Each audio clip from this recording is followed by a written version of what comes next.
விருச்சக ராசி அன்பர்களே, உங்களது அரசு காரியங்களில் இருந்த தடைகள் விலகி நன்மைகள் ஏற்படும் ஒரு நல்ல நாளாக இந்நாள் விளங்குகிறது.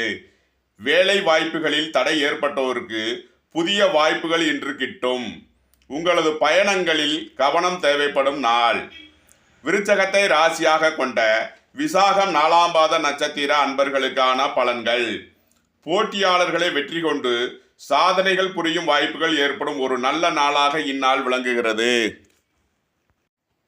விருச்சகத்தை ராசியாக கொண்ட அனுசம் நட்சத்திர அன்பர்களுக்கான பலன்கள். வெளிநாட்டு உத்தியோகத்தில் இருப்போருக்கு உடல் ஆரோக்கியத்தில் இருந்த பிரச்சனைகள் மருத்துவ சிகிச்சையின் மூலம் குணமாகும் ஒரு நல்ல நாளாக இந்நாள் விளங்குகிறது. விருச்சகத்தை ராசியாக கொண்ட கேட்டை நட்சத்திர அன்பர்களுக்கான பலன்கள். சொத்து சம்பந்தமாக நடக்கும் வழக்கு விவகாரங்களில் உங்களுக்கு சாதகமான வாய்ப்பு